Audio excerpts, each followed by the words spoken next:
എവർക്കും നമസ്കാരം. അഡ്വോക്ക് ലേണിംഗിലേക്ക് സ്വാഗതം. ഹിമാലയ നദിയായ ബ്രഹ്മപുത്രയെ പറ്റിയാണ് നമ്മൾ ഇന്ന് പഠിക്കാൻ പോകുന്നത്. ആദ്യം തന്നെ ബ്രഹ്മപുത്രയുടെ ഉത്ഭവം നമുക്ക് പരിശോധിക്കാം. ടിബറ്റിൽ നിന്നാണ് ബ്രഹ്മപുത്ര എന്ന് പറയുന്ന നദി ഉത്ഭവിക്കുന്നത്.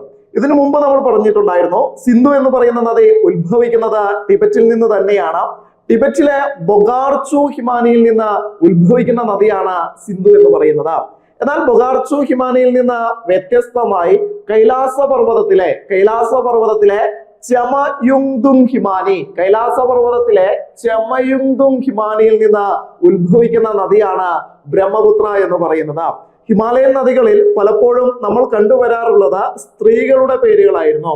ഗംഗ ഉദാഹരണമാണ്, സിന്ധു മറ്റൊരു ഉദാഹരണമാണ്. എന്നാൽ അതിൽ നിന്ന് വ്യത്യസ്തമായി പുരുഷനാമത്തിലുള്ള ഒരു ഹിമാലയൻ നദിയാണ് ബ്രഹ്മപുത്ര എന്ന് പറയുന്നത്. പൊതുവെ ഇന്ത്യയിലെ നദികൾക്കെല്ലാം തന്നെ സ്ത്രീകളുടെ പേരുകളാണ്.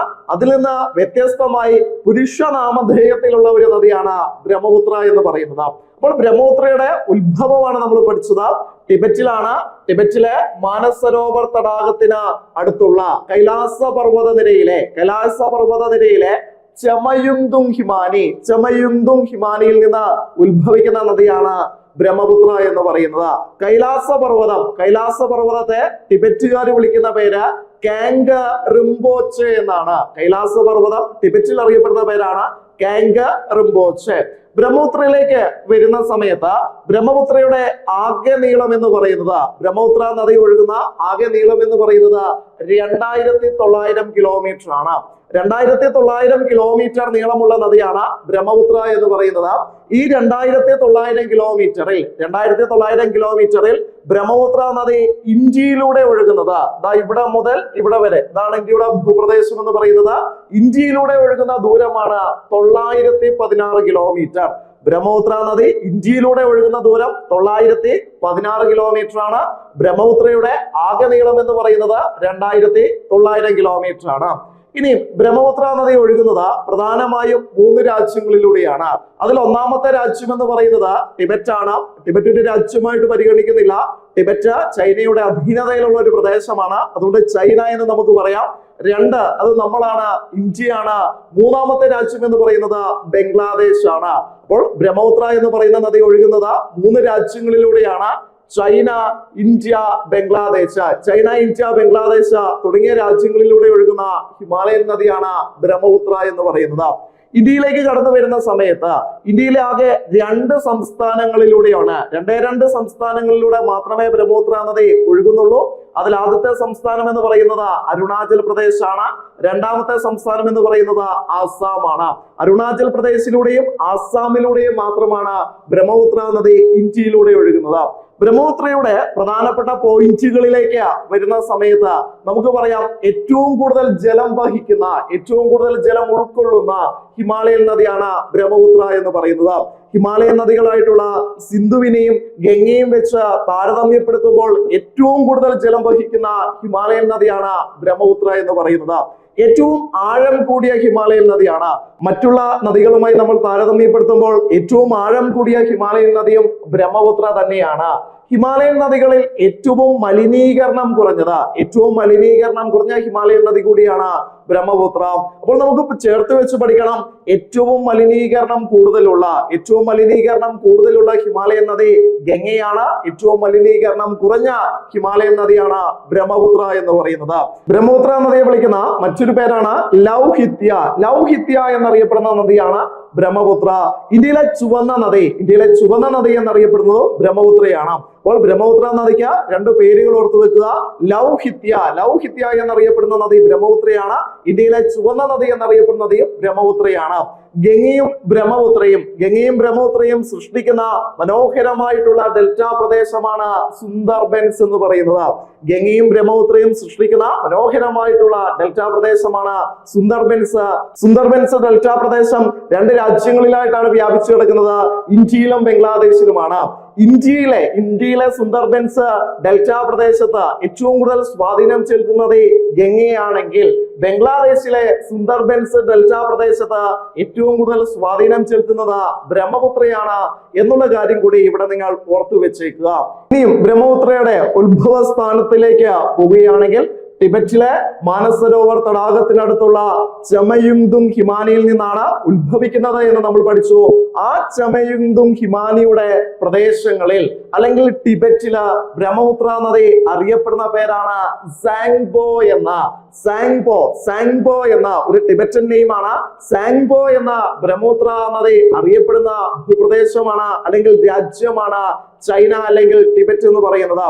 ചില പുസ്തകങ്ങളിൽ യാർലെങ് സാങ്ബോ എന്ന് കാണാറുണ്ട്. യാർലെങ് സാങ്ബോ ആര് തന്നെയാണ്? ബ്രഹ്മപുത്ര നദി തന്നെയാണ്. ഈ സാങ്ബോ എന്ന് പറയുന്ന വാക്കിന്റെ അർത്ഥം ശുദ്ധീകരിക്കുന്നവൻ എന്നാണ്. സാങ്ബോ എന്ന വാക്കിന്റെ അർത്ഥം എന്താണ് എന്ന് ചോദിച്ചാൽ ശുദ്ധീകരിക്കുന്നവൻ എന്നാണ്. ഈ സാങ്ബോ എന്ന് പറയുന്ന നദി ഇപ്പോൾ ബ്രഹ്മപുത്ര എന്ന് പറയുന്ന പേര് കിട്ടിയിട്ടില്ല, ഉത്ഭവ സ്ഥാനമാണ്. ഉത്ഭവ സ്ഥാനത്ത് ടിബറ്റിൽ ആ നദി അറിയപ്പെടുന്ന പേരാണ് സാങ്ബോ എന്ന. ആ സാങ്ബോ എന്ന് പറയുന്ന നദി കിഴക്ക് വശത്തേക്ക് ഒഴുകുന്നു. ബ്രഹ്മപുത്ര നദി എന്ന് പറയുന്നത് കിഴക്ക് വശത്തേക്ക് ഒഴുകുന്ന നദികളിൽ ഒന്നാണ്. ഗംഗ പോലെ ബ്രഹ്മപുത്രയും കിഴക്ക് വശത്തിലേക്ക് ഒഴുകുന്ന നദിയാണ്. കിഴക്ക് വശത്തേക്ക് ഒഴുകുന്നു. ടിബറ്റ് ഇന്ത്യ അതിർത്തിയിലുള്ള അല്ലെങ്കിൽ ഈ ഒരു പ്രദേശം അരുണാചൽ പ്രദേശാണെന്ന് പറയാം. അരുണാചൽ പ്രദേശിന്റെ അതിർത്തിയിലുള്ള ഒരു കൊടുമുടി ഇവിടെയുണ്ട്. ആ കൊടുമുടിയുടെ പേരാണ് നംചാ ബർവ കൊടുമുടിയെ ഒരു യു ആകൃതിയിൽ ചുറ്റി ബ്രഹ്മപുത്ര നദി ഇന്ത്യയിലേക്ക് പ്രവേശിക്കുന്ന ഈ അരുണാചൽ പ്രദേശിൽ ബ്രഹ്മപുത്ര നദി അറിയപ്പെടുന്ന പേരാണ് ദിഹാങ് അല്ലെങ്കിൽ സിയാങ്. അപ്പോൾ എന്താ നമ്മൾ പറഞ്ഞു വന്നത്? ബ്രഹ്മപുത്ര നദി ടിബറ്റിൽ അറിയപ്പെടുന്ന പേര് ഏതാണ്? സാങ്പോ എന്നാണ്.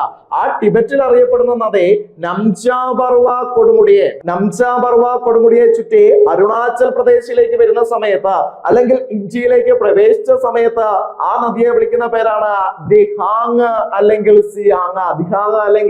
സിയാങ് എന്നറിയപ്പെടുന്നു. ഇനിയും അരുണാചൽ പ്രദേശിൽ നിന്ന് ബ്രഹ്മപുത്ര നദി അടുത്തതായി പ്രവേശിക്കുന്നത് അസം എന്ന് പറയുന്ന സ്റ്റേറ്റിലേക്കാണ് അല്ലെങ്കിൽ ആസാം എന്ന് പറയുന്ന സ്റ്റേറ്റിലേക്കാണ്. ആസാമിൽ ബ്രഹ്മപുത്ര നദി അറിയപ്പെടുന്ന പേരാണ് ദിബാങ്. ആസാമിൽ ബ്രഹ്മപുത്ര നദി അറിയപ്പെടുന്ന പേര് ദിബാങ് എന്നായിരുന്നു. ടിബറ്റിൽ അറിയപ്പെടുന്ന പേര് സാങ്പോ എന്നായിരുന്നു. ടിബറ്റിൽ നിന്ന് ഇന്ത്യയിലേക്ക് പ്രവേശിച്ച സമയത്ത് അരുണാചൽ പ്രദേശിൽ അറിയപ്പെടുന്ന പേരാണ് ദിഹാങ് അല്ലെങ്കിൽ സിയാങ്. അസാമിൽ അറിയപ്പെടുന്ന പേരാണ്, അസാം എന്ന് പറയുന്ന സ്റ്റേറ്റിൽ അറിയപ്പെടുന്ന പേരാണ് ദിബാങ്.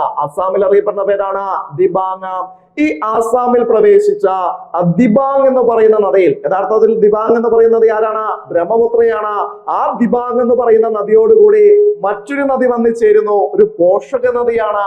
ആ നദിയുടെ പേരാണ് ലോഹിത് എന്ന് പറയുന്നത്. ലോഹിത് എന്ന് പറയുന്ന നദി ആസാമിൽ വെച്ച് ദിബാങ് എന്ന് പറയുന്ന നദിയോടുകൂടി വന്നു ചേരുന്ന സമയത്താണ്, ശ്രദ്ധിക്കണേ, വന്നു ചേരുന്ന സമയത്താണ് ആ നദിക്ക് ഏത് പേര് കിട്ടുന്നത്? ബ്രഹ്മപുത്ര എന്ന പേര് കിട്ടുന്നത്. അതായത് ആസാമിലേക്ക് പ്രവേശിച്ച ദിബാങ് എന്ന് പറയുന്ന നദിയോടുകൂടി ലോഹിത് എന്ന് പറയുന്ന നദി വന്നു ചേരുന്ന സമയത്താണ് ഏത് പേര് കിട്ടുന്നത്? ബ്രഹ്മപുത്ര എന്ന പേര് കിട്ടുന്നത്.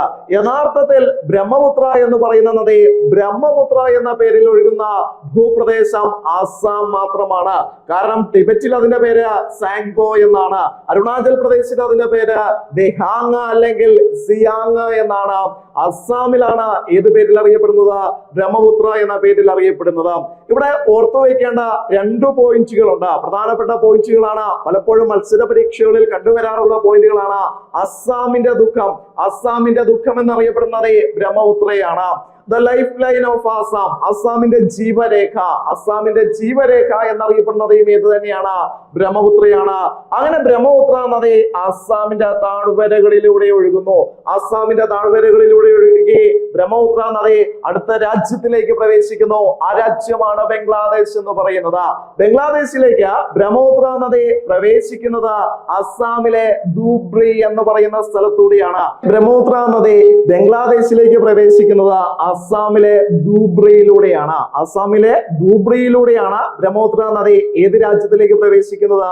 ബംഗ്ലാദേശ് എന്ന് പറയുന്ന രാജ്യത്തിലേക്ക് പ്രവേശിക്കുന്നത്.